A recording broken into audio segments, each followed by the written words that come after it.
Hindi, paano nga ba dinihiro? Okay na yun. Dito dun sa akin. Hindi na yung kilig. Maganda yun.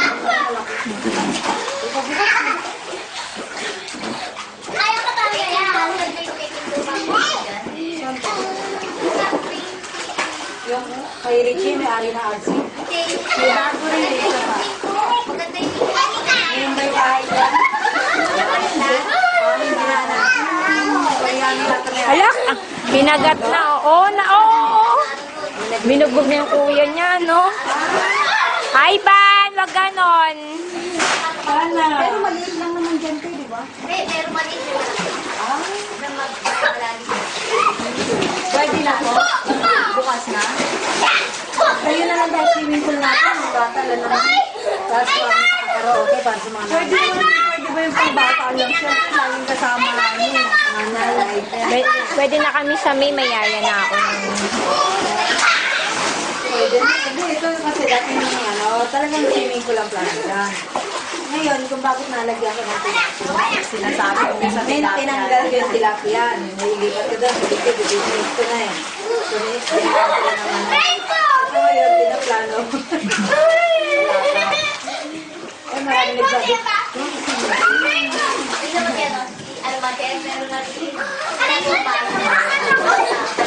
Gumawa din ng swimming pool. Kayo mayaman ng Pilipino. Kaya di lang na nila may swimming pool. Uwi sa December. Ganito. Iyan. Ayos. Bahay nila. Resort pero bahay nila.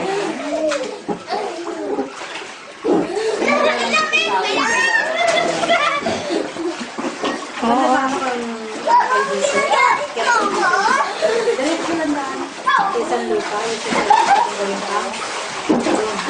doon naradyo. Hindi mangga.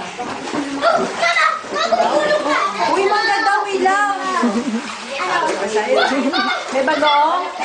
Oo, suwa ko! Meron na doon kayo sa ano ba? Yan ay kayo dito eh.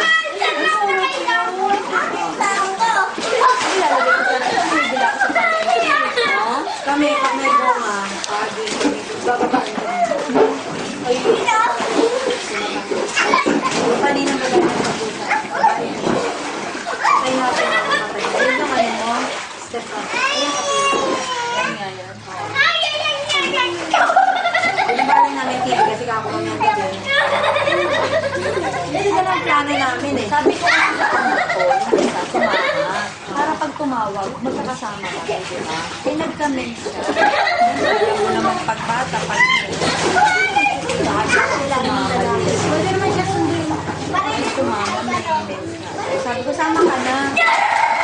Wala naman kasama lalaki. Wala mo lalaki dito. Kaya ang kapatid ko, mamayang gabi, wala na yan. Ito na yan siya. At nag-24 hours.